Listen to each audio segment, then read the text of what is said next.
there, and welcome to this video where I am just going to show you our relaxation position.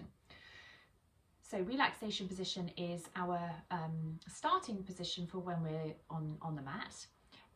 What we're trying to do when we come into any new position, whether that be a standing, on the side, on your back, is come into our neutral. So really important that we move from neutral and then always return to neutral, so that we're training our body to know what that neutral is, and that will help us in our everyday life as well. So relaxation position, you want to be onto your mat on your back. Now some people need a cushion, so you might want to grab a cushion, and it's not probably going to be very big, okay? But what we're trying to do, as I say, is just find that position where if we were to sort of tip the room 90 degrees, you would come up and you would be standing or sitting, as it would be here, or kneeling in a nice posture. Okay, so your spine would be neutral, as would your pelvis, your shoulders and your neck. So let's start thinking from the top of the head. So what you want is that your head is nice and heavy into the mat. So the back of the skull is nicely sunk into either your cushion or your mat.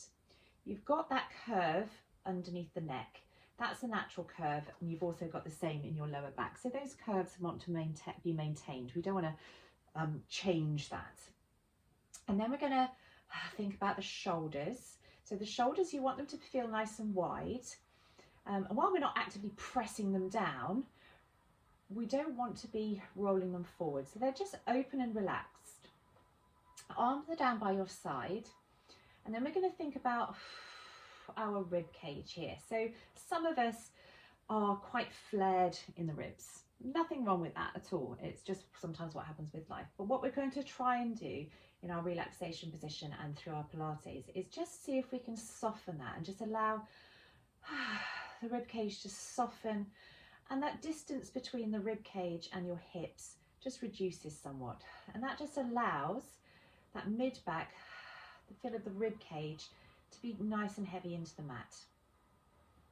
We're then going to think about that lower back. So every curve is different. Every body is obviously very different and made up in a different way.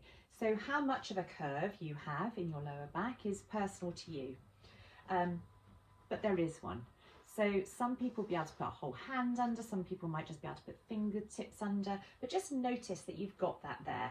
So doing some of your pelvic tilts, which is available in your sort of pelvic compass exercise, which is also a video available.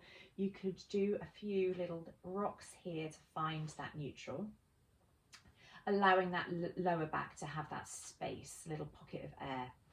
Pelvis is level, and then you want your knees to be in line with your hip sockets, and then your ankles to be right underneath your knee joint.